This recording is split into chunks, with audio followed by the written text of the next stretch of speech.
আবুল আপনার কাছে যাইয়া বলছে যে আপনার একটা কিডনি দেন, আর এই কথা আমি ওর শিখিয়ে দিছি। এটা কি সম্ভব? আমার মনে হয় চাকরি বাকরি হারিয়ে আবুলের ব্রেন শর্ট হয়ে গিয়েছে, আর তা নাহলে আবুল আইসে আপনাকে আবুল বানিয়েছে। এই আবুল পাগল হয়েছে, তা পাগলা করে তো ভর্তি হইব। সে বাইরে কেন? সে আমার কাছে কিডনি চায়। এইটা তো আমারও সেই প্রশ্ন, আর সেই কারণে আপনি আমার কাছে এসে রাগারাগি করতেছেন ভাই। এটা কি ঠিক কন? আমি একটা নিরীহ মানুষ, একটা জেন্টেলম্যান। আমার কাছে এসে আপনি যদি এইভাবে রাগারাগি করেন, আমার তো খারাপ লাগে ভাই, মনে দুঃখ পাই। এটা তো উচিত না ভাই। আমি ওর এই ধরনের কথা বলিনি।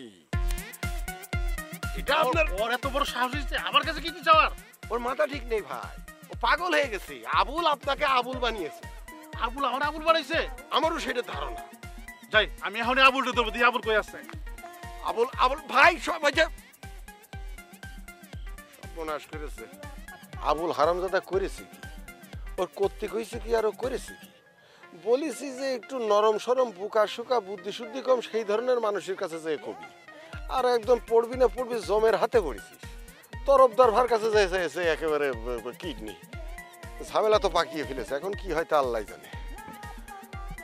ম্যানেজ করতে হবে, কিছু করার নেই।